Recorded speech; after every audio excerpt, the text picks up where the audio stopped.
Okay, hello everybody. My name is Mitch Weisberg. I'm here for your Monday dose of MindShifting Monday with Mitch. Today we're going to be talking about empathy.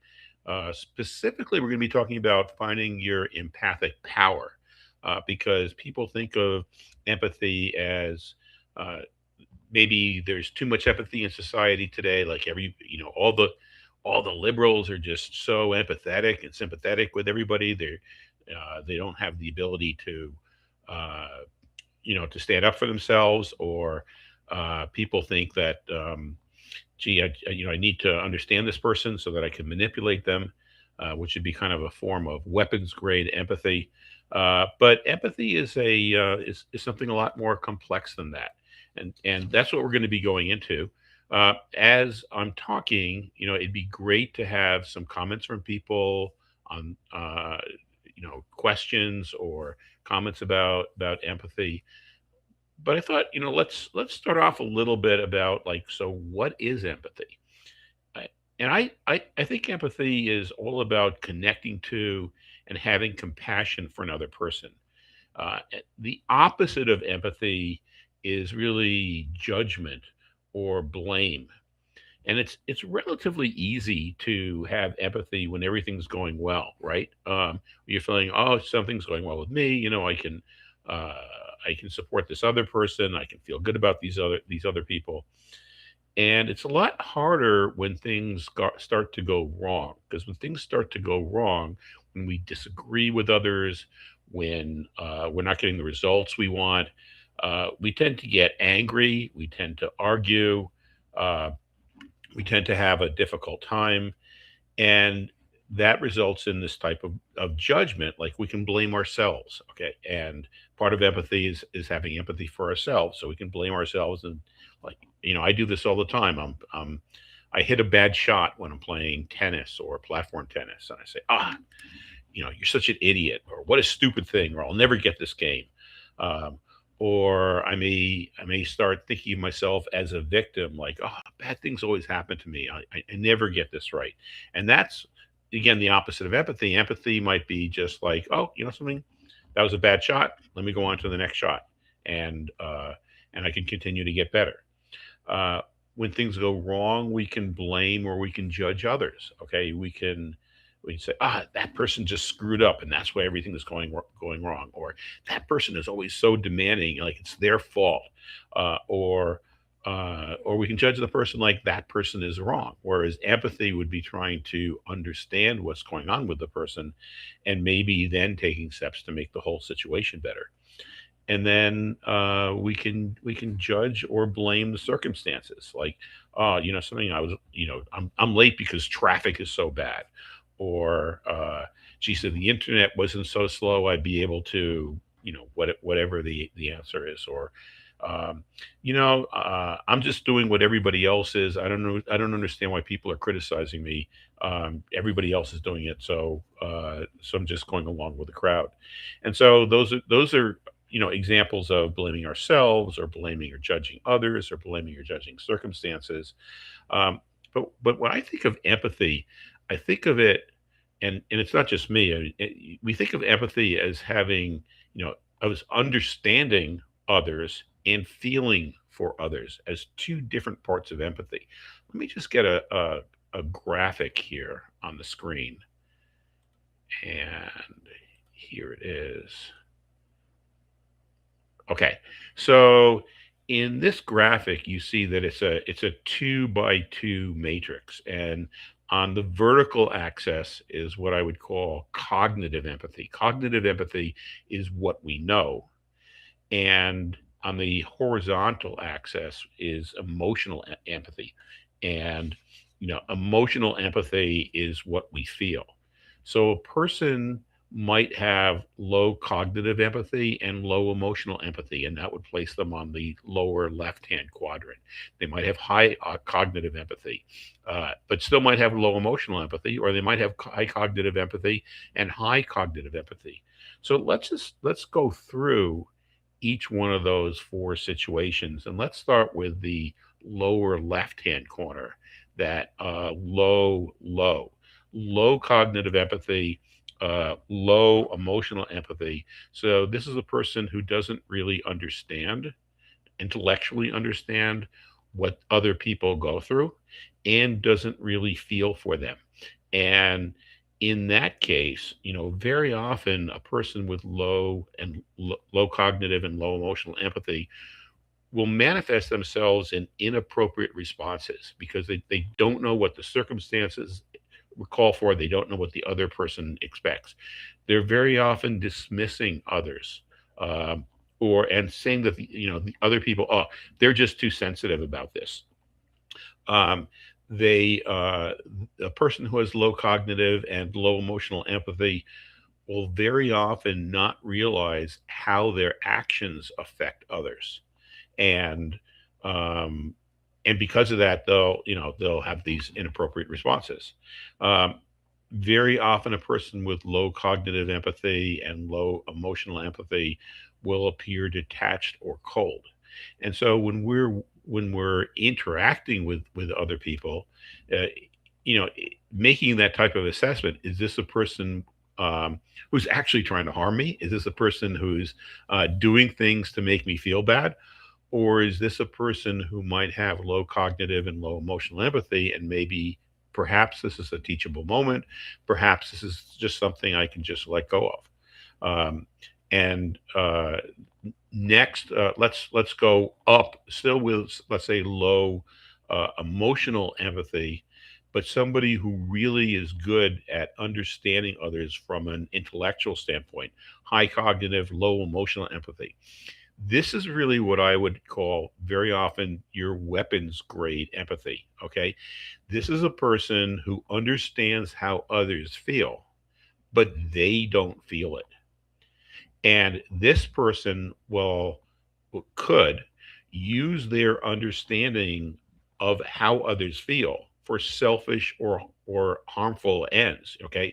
Um, they may, because they know that people want them to appear charming, they may appear charming or intuitive or socially skilled, making it harder to detect. But when they detect that they have an advantage, they're going to press their advantage. And you know these uh, these are the people who very often are very manipulative. Um, these might be your narcissists, okay, who are very judgmental. They have this high cognitive, low emotional, um, and so they themselves may not get triggered by situations, but they could be very good at triggering others about situations. They may know, oh, these people these people get scared in certain types of situations. And so let me manipulate the way I talk about a situation to make them scared, so they have to do what I tell them to do. Um, they can create a feeling of confidence that they are right, um, and that people should be listening to them because they know how to express things in a way to get the other people to feel the way they want them to feel. And we probably all can think of people who are manipulative. It's kind of interesting though. Instead of, again, just thinking of them as, oh, this person is out to harm me, it's like, okay, this person is high cognitive, low emotional empathy, so I have to be guarded with this person. And that would be my reaction. If I had to be around a person who had high cognitive empathy but low emotional empathy, and so was manipulative, I would be telling myself, this person, it's not necessarily that they're mean or they're bad, although they could be. It's that this person doesn't feel what I feel, but will act as if they're feeling it. So I have to be very in touch with my own feelings, and in control of the way I'm acting in the situation. Um, and then there are people, let's say, with a low cognitive empathy, but are high emotional empathy. These would be people. you might call them the bleeding hearts. You know, when we talk about the bleeding heart empathy, these are people who very often have overwhelming feelings. They have a strong desire to do what they feel other people want or needs. You know, these are the people who really become manipulated by the people in that top left corner. Okay, these people who have very high emotional empathy and low cognitive empathy, uh, they're the people who go into empathy overload or empathy burnout. So, and I, if you find that this basically fits you, this is this is kind of a key for you to spend some time developing your ability to intellectually understand emotions also, so that you can move into that top right coordinate. And then the top right corner is where you have people who have a high cognitive, they intellectually understand what other people are doing, and high emotional, and they can feel it. These are people who have the ability to have deep connections with other people. They're very insightful about social navigation. They're very effective at supporting others. They're very effective at problem solving with other people. And uh, I guess the risk you run when you're hot, you know, you're good at connecting with people, and essentially you're good at collaborating with people, is that you might take too much time to problem solve when a quick solution allows you to move on to something that's more important. So if you find, or if you or believe that you're high in cognitive empathy, you're high in emotional empathy, that you're really good at connecting with people, that you're not particularly manipulated by others, so you're not in that lower right hand corner, um, but you're in the top right hand corner, is to watch out for times where you spend too much time connecting and collaborating with other people, when just basically, if you told you know if you just told everybody what to do, everybody would be satisfied, they could move on, and they could devote their time to the things that they think are even more important. To develop yourself as one who is high in emotional and cognitive empathy, um, I guess for yourself, is to look for ways to respect and honor yourself, even when things aren't working. Okay. And I look at how top athletes do that in terms of how they have high cognitive and emotional empathy about themselves. If you look at an elite athlete who, again, let's just take tennis, for example, who loses a point, you don't see them when they're really at the top berating themselves or getting angry about themselves for making a mistake on the court. It's like the point is over. Maybe there's something I can learn from it. Let me go on to the next point. How am I going to win this next point? And and they don't beat themselves up. So find ways to move on, find ways to give yourself some grace, and that's a way of developing higher cognitive and emotional empathy about yourself. Um, for others, it's about changing your anger or your judgment to curiosity about, what might happen or what did happen in this situation. I think that if you're talking to another person and the person says something and you think this person is wrong, it could be discernment, but it's also very likely that this person is wrong is a judgment. A person with high cognitive and high emotional empathy might look at the person and say, okay, this person says something. My first inclination is that I think that this person is wrong, but I wonder what I might be missing here. What questions could I ask this person to draw them out and learn something from this conversation? What questions could I ask so that maybe we could come up with some solution that we can both support? And so that feeling of curiosity, possibly even playfulness. And the playfulness comes in if you can make a game out of interacting with them. Again, you're reacting with the person, this person says something that triggers your anger.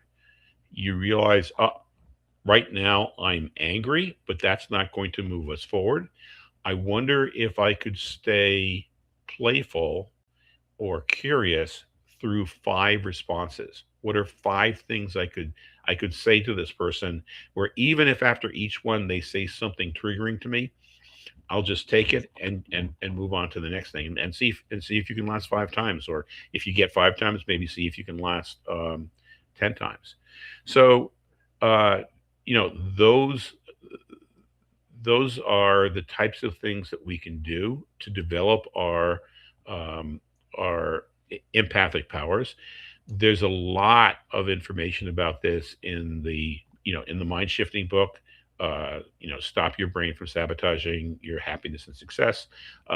In terms of developing uh, emotional and cognitive empathy for others, the techniques that one could use. There's a lot of material in the mind shifting book, Mind Shifting Conflict and Collaboration. That's all about how do you turn situations that could result in destructive conflict and blame into situations where you can move forward, and hopefully everybody moves forward. So so those are the are really the points that I wanted to make. Is that uh, first of all, we think of empathy as just empathy, but no, there's the two types of empathy.